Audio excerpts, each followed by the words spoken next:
Hello,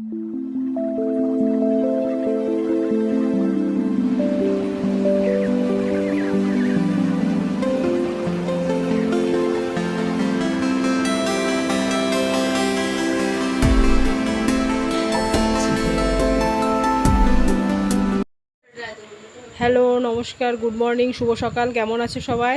আশা করছি ভালো আছো। তো আজকে শুক্রবার আর আকাশের আবহাওয়াটা খারাপ নয়, যে হাওয়া দিচ্ছে। তো বাড়িতে পেঁপে গাছটা আগের দিন ঝড়ে ভেঙে গেছে, তো এখনও সেটা ঠিক করা হয়নি। তো সকালবেলায় রুটি আলু ভাজা করলাম, আর এদিকে আজকে বাঁধাকপির তরকারি করব দুপুরের জন্য।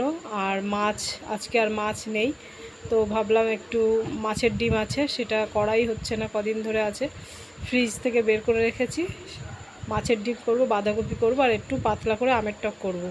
তো বাঁধাকপিটা বেশ কয়েকদিন হয়েছে এনেছে, তো আজকে কেটে তারপরে একটু ভাপিয়ে নেব।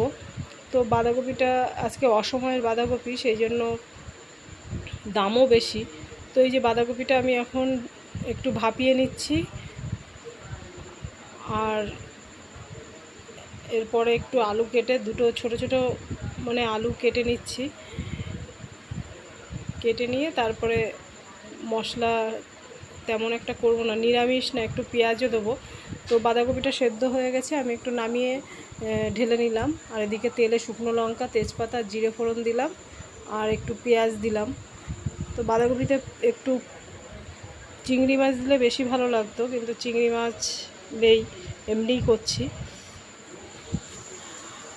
আর আলু ছোট ছোট করে কেটে নিয়েছি, কারণ আলুগুলো এখন সিদ্ধ হতে চায় না, সেই জন্য ছোটো করে কেটে নিয়েছি।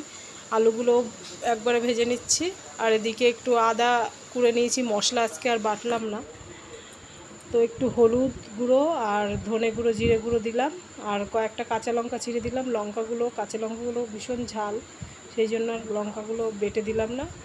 তো এই মশলাটা এখন দিয়ে দিচ্ছি, দিয়ে তারপরে একটু নাড়াচাড়া করে নেব। তো একটু শুকনো লঙ্কার গুঁড়ো দিলে কালারটা ভালো হতো, শুকনো লঙ্কা গুঁড়ো নেই, সেই জন্য একটু সাদা সাদা হয়েছে। তো বাঁধাকপিটা ঢেলে দিলাম, বেশ অনেকটাই বাঁধাকপি হয়েছে। এখন অসময়ের বাঁধাকপি, সেই জন্য কমেনি, সেদ্ধ করার পরে যতটা কপি ছিল ততটাই আছে। তো এই নাড়াচাড়া করে তারপরে আমি একটু ঢেকে দেবো,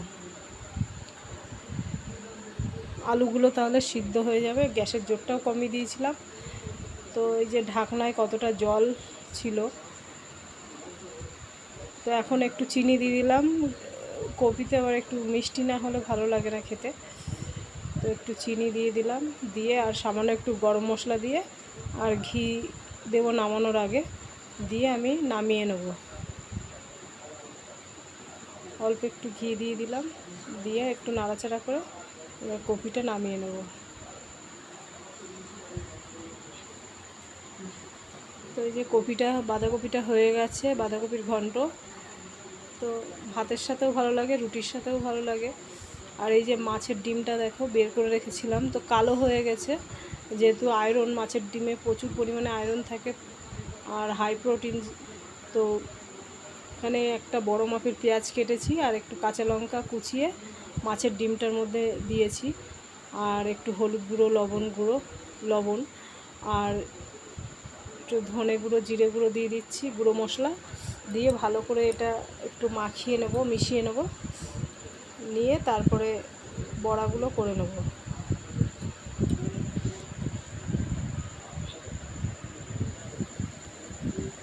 তো বড়াগুলো আমি একটু সাদা তেলেই ভেজে নেব, কারণ বড়াতে একটু তেল টানে, আর সাদা তেলে ভাজলেই ভালো হবে। তো দেখো বড়াগুলো দেওয়ার পরে তেল ছিটিয়ে আসছে, সেই জন্য আমি একটু গ্যাসের থেকে দূরে চলে গেছি। আর একবারে সব দিতে পারলাম না, আবার আরেকবার দিতে হবে। তো এগুলো ভেজে তুলে নেওয়ার পরে আবার দেব। আর এরকম বড়া খেতে বেশ ভালোই লাগে। লাল লাল করে বড়াগুলো আমি ভেজে নিলাম। তো মাছের ডিম আবার কিন্তু আলু কুচিয়ে ভাজলেও ওর সাথে মিশিয়ে দিলেও ভালো লাগে খেতে। আর এরকম বড়া হলে ডালের সাথেও বেশি ভালো লাগে। তো আজকে যেহেতু মাছ নেই, সেই জন্য ভাবলাম একটু বড়াগুলো ঝোল করি। তো এই যে আলু কেটে নিয়েছি, আর এই যে বড় মাপের একটা পেঁয়াজ ঘষে নিয়েছি, আর কাঁচা লঙ্কা আদা রসুন একসাথে বেটে নেব। তো এখানে আলুগুলো আমি ভেজে নিচ্ছি, মাছের ডিম ভেজেছিলাম যে তেলে, সেই তেলেই আলুগুলো ভেজে নিচ্ছি। আর একটু লবণ আর হলুদ সামান্য দিয়ে আলুগুলো ভেজে তুলে নেব। আর একটু তেল দিয়ে দিলাম এবার তরকারিটা বসানোর জন্য। তো কড়াইতে জিরে গোটা জিরে ফোড়ন দিলাম, আর একটা শুকনো লঙ্কা দেব। শুকনো লঙ্কা দিয়ে তারপরে পেঁয়াজটা দিয়ে দেবো। তো পেঁয়াজটা ঘষে দিলাম, কারণ পেঁয়াজটা ঘষে দিলে তরকারিটা বেশ গ্রেভিটা ভালো হবে, তো সেই জন্য পেঁয়াজটা ঘষে দিলাম। আর পেঁয়াজটা ভাজা হয়ে গেছে, এবার ওই আদা রসুন কাঁচা লঙ্কা বাটাটা দিয়ে দিচ্ছি। দিয়ে তারপরে গুঁড়ো মশলাগুলো সব এক এক করে দেবো। তো এখানে আমি হাফ চামচ জিরে গুঁড়ো নিয়েছি, 1 চামচ ধনে গুঁড়ো নিয়েছি, আর হলুদ নিয়েছি পরিমাণ মতো।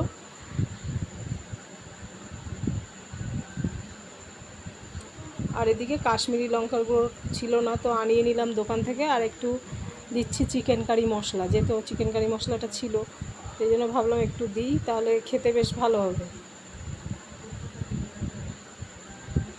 তো গুঁড়ো মশলাটা একটু জল দিয়ে গুলে আমি দিয়ে দিলাম, দিয়ে ভালো করে একটু কষিয়ে নিচ্ছি। তো প্লেটটা ধুয়ে আমি মশলার জলটা আর একটু দিয়ে দিলাম, দিয়ে ভালো করে কষিয়ে নেব।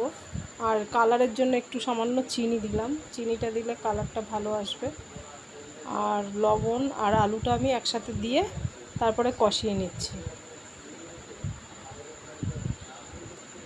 কষিয়ে তারপরে জল দিয়ে দিলাম।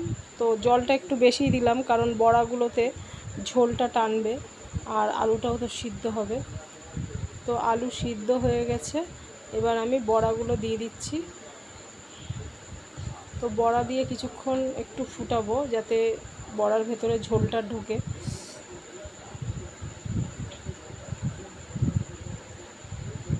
তো এবার নামিয়ে নেব একটু গরম মশলা দিয়ে।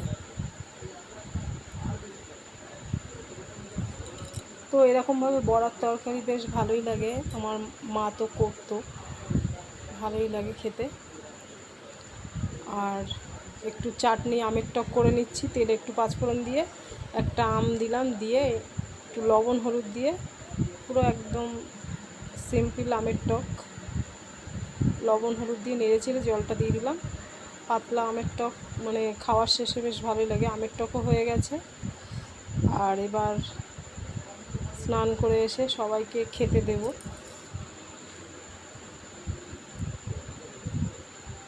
তো সবার 2 পিস করেই হবে, আর তার আগে তো 1 পিস করে সবাই ভাজা খেয়েছে, ভাজা বড়া খেয়েছে, সেই জন্য এখন 2 পিস করে ডিমের বড়া। তো এই যে কালারটাও কিন্তু ভালো এসছে, আর এর সাথে 1 টুকরো যদি লেবু হয়, কাগজি লেবু, তো খেতে সুন্দর লাগে, যে আমাদের গাছের লেবু এটা। আর এই যে আমের টক, আর একটু বাঁধাকপি তরকারি ঘন্ট। তো এই খাবার আজকে দুপুরে।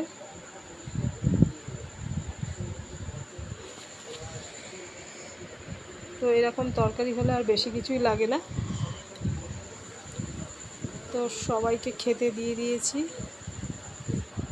আর এই যে আমি খেতে বসেছি এখন।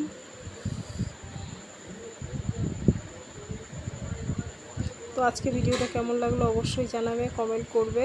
ভালো থাকবে, সুস্থ থাকবে, নমস্কার।